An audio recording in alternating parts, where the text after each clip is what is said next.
मेरे जो बॉस थे वो मुझे कहते थे कि आप लड़की हो, शायद इसीलिए आपके वीडियोस पे व्यूज आ जाते हैं। और एक और आदमी ने मुझे कहा कि आप बाल खोल के वीडियो बनाते हो ना, शायद इसीलिए आपके वीडियोस पे व्यूज आते हैं। मैं 9 to 5 जॉब करती थी। मैं ऑफिस से वापस आती थी, पूरा दिन पढ़ा कर थक कर वापस आती थी और फिर से रिकॉर्ड करने बैठ जाती थी। कभी कभी मुझे रात में 2-3 बज जाते थे ये सारे काम करते करते। फिर भी मैंने वीडियो बनाना कंटिन्यू रखा। मेरी पहली इनकम कोलैबोरेशन से कुछ 6 या 7 हजार थी, लेकिन आज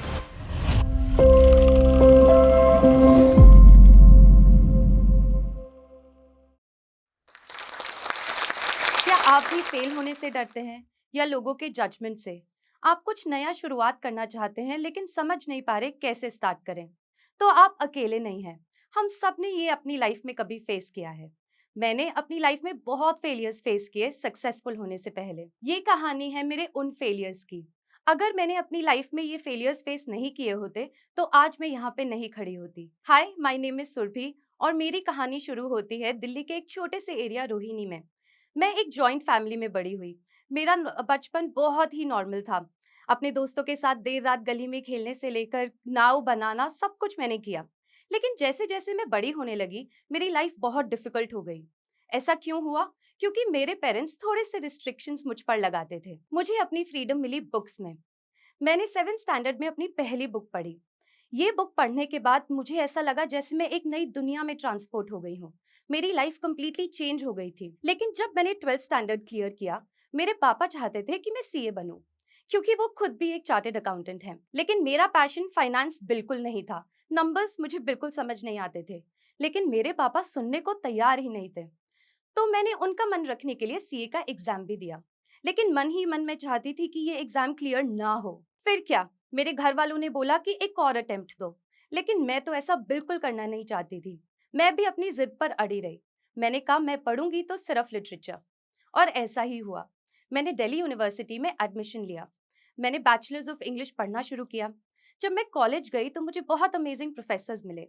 मेरा जिंदगी को देखने का नजरिया कंप्लीटली बदल गया। बैचलर्स करने के बाद मैंने अपनी मास्टर्स करी। मास्टर्स करने के बाद मैं चाहती थी कि मैं प्रोफेसर बनूं। मैं नेट क्लियर करूं। लेकिन नेट का एग्जाम इतना आसान नहीं था। मैंने एक नहीं, दो नहीं, 3 बार अटेम्प्ट किया। लेकिन तीनों बार मैं छोटे छोटे नंबर से रह जाती थी। वो मेरी लाइफ का लोएस्ट फेज था। मुझे कुछ समझ नहीं आ रहा था कि अब यहाँ से मैं क्या करूं। 3 बार अटेम्प्ट फेल होने के बाद कोई इंसान क्या कर सकता है। लेकिन मैंने अपने आप को टूटने नहीं दिया। इसके ही कुछ टाइम बाद कोविड-19 आ गया था। कोविड-19 आ गया तो जॉब्स भी नहीं थे। अब क्या कर सकते थे? फिर मैंने सोचा कि मैं कैम्ब्रिज यूनिवर्सिटी में टीचिंग कोर्स के लिए अप्लाई करती हूँ। मैंने अप्लाई किया, मेरा एडमिशन भी हो गया और मैं बहुत खुश थी। मैंने उस कोर्स में बहुत मेहनत करी, दिन रात पढ़ाई करी, लेसन प्लान्स बनाए, क्लासेस अपनी एकदम परफेक्ट रखी। मेरे टीचर्स भी मुझसे बहुत इम्प्रेस्ड रहते थे। यहाँ से मुझे पता चला कि मेरा पैशन टीचिंग है। मुझे पढ़ाने में बहुत मजा आता है। ये कोर्स कंप्लीट करने के बाद मैंने बच्चों को पढ़ाना शुरू किया। पहले मैंने किड्स से स्टार्ट किया। मैं सब तरीके के अलग अलग जगहों के बच्चों को पढ़ाती थी, from USA to Middle East to UK. हर तरीके के बच्चे। मुझे बहुत इंटरेस्ट आता था। वो जॉब देर रात तक चलती थी, कभी कभी मुझे 4 बजे तक जागना पड़ता था क्लासेस के लिए। मैंने डिसाइड किया कि मैं ये जॉब छोड़ दूंगी, क्योंकि मुझे बहुत नींद आती थी क्लासेस में। ऐसा कई बार हुआ। मेरे पास कोई बैकअप प्लान नहीं था कि मैं आगे क्या करूंगी। लेकिन मैंने डिसाइड किया कि ये जॉब तो मुझे छोड़नी ही पड़ेगी। ये जॉब छोड़ने के बाद मैंने सोचा कि अब मैं आइल्स पढ़ाने पे फोकस करती हूँ। आइल्स एक कम्पिटिटिव एग्जाम होता है और मुझे काफी इंटरेस्टिंग भी लगता है। फिर फाइनली ब्रिटिश काउंसिल से जब मैंने अपना सर्टिफिकेट कोर्स किया, मैंने बच्चों को पढ़ाना शुरू किया। My students started scoring really well. मुझे धीरे धीरे कॉन्फिडेंस आने लगा अपनी टीचिंग पे। फिर मेरी बेस्ट फ्रेंड ने सजेस्ट किया कि हम कंटेंट क्रिएशन स्टार्ट करते हैं, इंस्टाग्राम पे अपना टीचिंग चैनल बनाते हैं। हम दोनों ने स्टार्ट किया। लेकिन उस टाइम क्योंकि हम दोनों 9 to 5 जॉब करते थे, हम बहुत ज़्यादा टाइम कंटेंट क्रिएशन को नहीं दे पाते थे। हम कंसिस्टेंटली पोस्ट भी नहीं कर पाते थे। हमने बहुत कोशिश करी कंसिस्टेंटली पोस्ट करने की, ऐसा नहीं हो पाया। फाइनली हमने धीरे धीरे वो चैनल को बंद कर दिया। हमने पोस्ट करना बंद कर दिया। फिर 1 साल बाद मैंने फिर से ट्राई किया। यहाँ पर भी मैं एक 9 to 5 जॉब करती थी, तो मुझे टाइम ढूंढना थोड़ा मुश्किल लगता था। लेकिन एक दिन मैंने बिना सोचे समझे एक इम्पल्सिव डिसीजन लिया, चैनल बनाने का। मैंने वो चैनल बनाया और उस पे सिर्फ एक पोस्ट किया। अगले दिन फिर मैंने रिसर्च करना शुरू किया। मैंने एडिटिंग सीखी। मैंने सीखा कि कैसे कैमरा के आगे खड़े होकर रिकॉर्ड करते हैं। फाइनली धीरे धीरे वो चैनल ग्रो होने लगा। बहुत जरूरी था कि कंसिस्टेंसी मेंटेन हो, लेकिन इतना आसान नहीं था। क्योंकि मैं 9 to 5 जॉब करती थी। मैं ऑफिस से वापस आती थी, पूरा दिन पढ़ा कर थक कर वापस आती थी और फिर से रिकॉर्ड करने बैठ जाती थी। उसमें मुझे रिसर्च भी करनी पड़ती थी। फिर उसके बाद मैं उसको रिकॉर्ड करती थी, एडिट करती थी। कभी कभी मुझे रात में 2-3 बज जाते थे ये सारे काम करते करते। मेरे कैमरा की क्वालिटी भी कोई बहुत अच्छी नहीं थी, ना मेरे पास कोई ज्यादा इक्विपमेंट था। बस एक कैमरा था और एक स्टैंड था। फिर भी मैंने वीडियो बनाना कंटिन्यू रखा। मेरी जो पहली रील वायरल हुई उसमें कुछ अलग नहीं था। जैसा कंटेंट मैं पिछले 2 महीने से पोस्ट कर रही थी बस वैसा ही था। फनी तरीके से इंग्लिश सिखाना। उसमें मुझे याद है मैं अपने बॉस को कॉल करके कह रही थी कि आज मैं ऑफिस नहीं आ सकती और इसको आप इंग्लिश में कैसे कह सकते हैं। उस वीडियो पे 1.2 मिलियन व्यूज थे, मुझे आज भी याद है। उस वीडियो से मुझे 30,000 फॉलोअर्स मिले और ये सिर्फ 2 महीने बाद ही हो गया था। ये वीडियो वायरल होने पर मुझे रियलाइज हुआ कि लोगों को ऐसी ही वीडियोस पसंद आते हैं। मैंने ऐसे ही वीडियोस कंटिन्यू करे बनाना। फिर उसके बाद मेरी दूसरी रील वायरल हुई।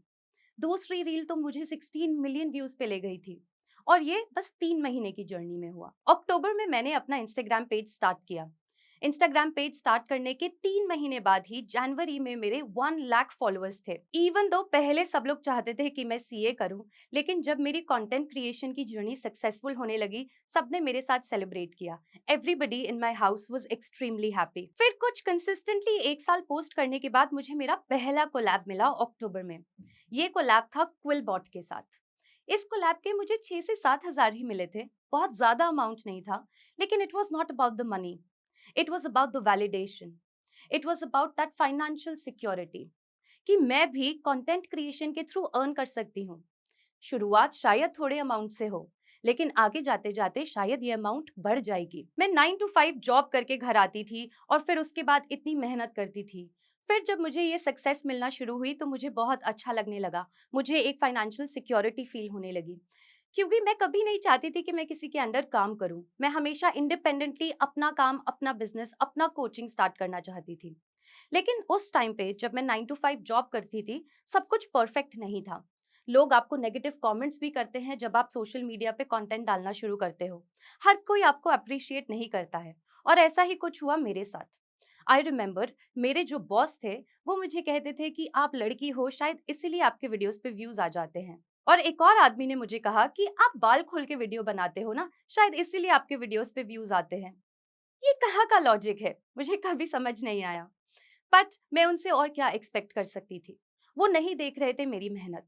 वो एट्रीब्यूट कर रहे थे मेरी मेहनत को मेरे जेंडर से। ये तो वो लोग थे जो पर्सनली मुझे मेरी लाइफ में जानते थे। बट मुझे बहुत सारे ऑनलाइन ट्रोलर्स को भी फेस करना पड़ा।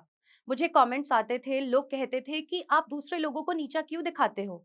उनको लगता था कि मैं प्रोनाउंसिएशन क्यों सिखाती हूँ, मैं दूसरों की गलत प्रोनाउंसिएशन क्यों पॉइंट आउट करती हूँ, या मैं इतनी एडवांस्ड वोकैबुलरी वर्ड्स क्यों सिखाती हूँ। लेकिन यही तो मेरा काम था, मुझे यही तो सिखाना था। फिर फाइनली मैंने डिसाइड किया, जब इंस्टाग्राम अच्छे से चलने लगा, कि मैं अब यूट्यूब पे स्टार्ट करूंगी। फाइनली मैंने मेहनत करके यूट्यूब का चैनल भी स्टार्ट किया। मुझे बहुत डर लगता था कि मैं कैसे लॉन्ग फॉर्म कंटेंट बनाऊंगी। मुझे आदत थी वही शॉर्ट्स रिकॉर्ड करने की। लेकिन फिर भी मैंने मेहनत करी और मैंने स्टार्ट किया। जो मैंने अपनी पहली यूट्यूब वीडियो रिकॉर्ड करी थी, वो एक्चुअली कभी वीडियो अपलोड हुई ही नहीं। मैंने वो अपलोड करी ही नहीं, क्योंकि मुझे बहुत डर लग रहा था कि ये वीडियो कैसी बनी है, कैसी इसमें एडिटिंग हुई है। मुझे 1 महीना लगा था उस वीडियो की एडिटिंग सीखने में। पहले मैं अपने फ़ोन पर ही एडिट करती थी, जब मैं शॉर्ट्स एडिट करती थी, रील्स एडिट करती थी। लेकिन अब लॉन्ग फॉर्म एडिट करने के लिए मुझे कोई सॉफ्टवेयर को सीखना ज़रूरी था। फिर मैंने धीरे-धीरे एडिटिंग करना सीखा। 1 महीना लगा मुझे वो वीडियो को एडिट करने में, पर मैंने उसको कभी भी अपलोड नहीं किया, क्योंकि शायद मैं उससे सैटिस्फाइड नहीं थी। वहीं से मैंने स्टार्ट किया अपना यूट्यूब का जर्नी। यूट्यूब भी 2 या 3 महीने में मैंने मोनेटाइज कर लिया था। जब मुझे मोनेटाइजेशन हुआ तब मैं और भी ज़्यादा खुश थी। आई रिमेम्बर कि मेरी जो पहली इनकम यूट्यूब से आई थी वो कुछ 20,000 थी। यहाँ से मुझे फाइनेंशियल सिक्योरिटी और भी ज़्यादा फील होना शुरू हुआ। फिर मैंने डिसाइड किया कि अब मैं काम किसी और के लिए नहीं करना चाहती। I want to be my own boss. मैंने वो जॉब छोड़ दी। वो जॉब छोड़ने के बाद मैं फुल टाइम कंटेंट क्रिएटर बन गई। वहां से मैंने ऑनलाइन क्लासेस देना स्टार्ट किया और आज मैं अपनी खुद की बॉस हूँ।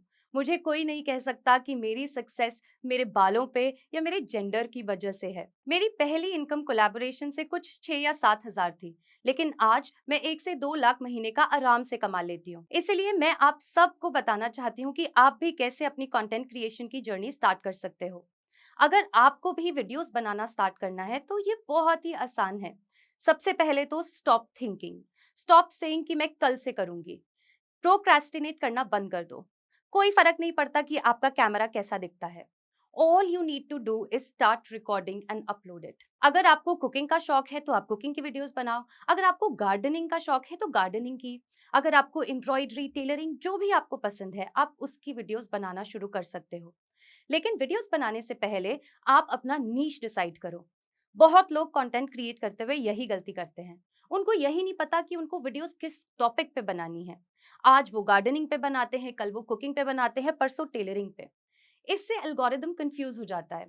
आप खुद भी नहीं समझ पाओगे, एल्गोरिदम भी नहीं समझ पाएगा कि ये वीडियोस दिखानी किसको हैं, किसके लिए ये वीडियोस बन रही हैं।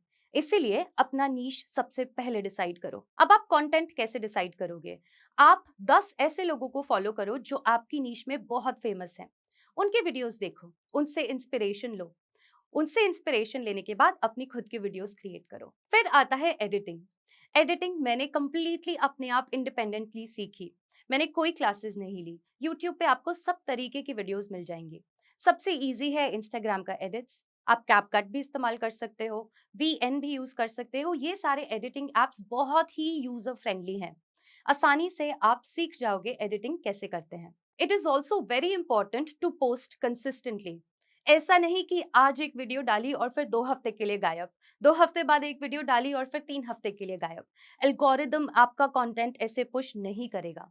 अगर आप चाहते हो एल्गोरिदम आपका कंटेंट लोगों तक पहुंचाए, तो आपको हर रोज उसी टाइम पे पोस्ट करना होगा। बेस्ट टाइम होता है 5 से 6 के बीच में शाम को। जब लोग अपना ऑफिस से फ्री होते हैं तभी वो इंस्टाग्राम स्क्रॉल करना शुरू करते हैं। Start posting at that time. लेकिन आप एक्सपेरिमेंट भी कर सकते हो। अगर उस टाइम पे वीडियो वर्कआउट नहीं कर रहा है तो थोड़ा और लेट डालो या थोड़ा और पहले डालो, लेकिन रोज वीडियो डालो। इनिशियली वीडियो रिकॉर्ड करने में आपको 2 से 3 घंटे लग ही जाएंगे। मुझे भी लग ही जाते थे।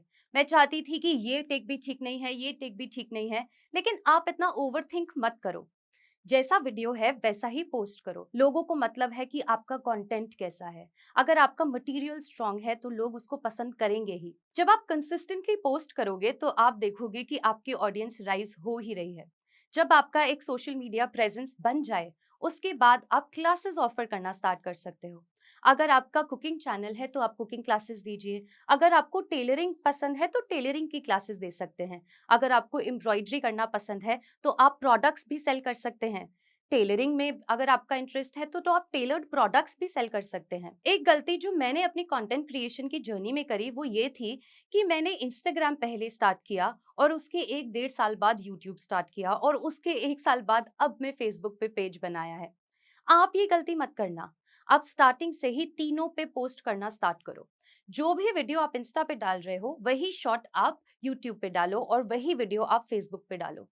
फेसबुक और यूट्यूब से आपको मोनेटाइज होने का मौका मिलता है।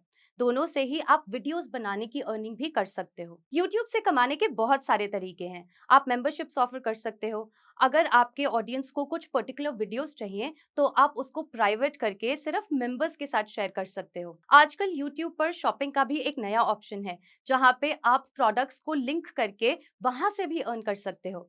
यहाँ पर ये कोलैबोरेशन है between Nykaa, YouTube and various multiple platforms जो आपके लिए बहुत हेल्पफुल हो सकता है।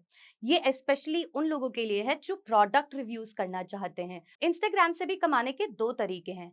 या तो आप अपना बिजनेस स्टार्ट करके क्लासेस ऑफर कर सकते हो या प्रोडक्ट सेल कर सकते हो, या फिर आप कोलैबोरेशंस के थ्रू अर्न कर सकते हो। बहुत जरूरी है कि आप लड़कियां फोकस करें फाइनेंशियली इंडिपेंडेंट होने पर, क्योंकि फाइनेंशियल इंडिपेंडेंस से ही फ्रीडम आती है।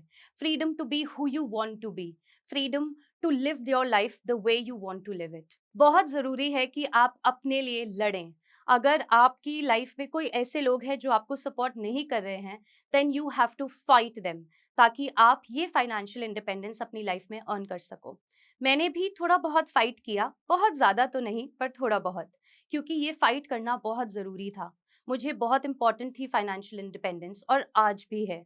मैं किसी के लिए भी कभी भी इसको गिव अप नहीं करूंगी। तो ये याद रखना कि फेलियर्स लाइफ में हमेशा ही आएंगे। फेलियर्स लाइफ का एक पार्ट है, लेकिन अगर आप उन फेलियर्स के आगे झुक जाते हो तो आप सक्सेसफुल नहीं हो पाओगे। जब लाइफ में एक दरवाजा बंद होता है तो दूसरा ऑटोमेटिकली खुल जाता है।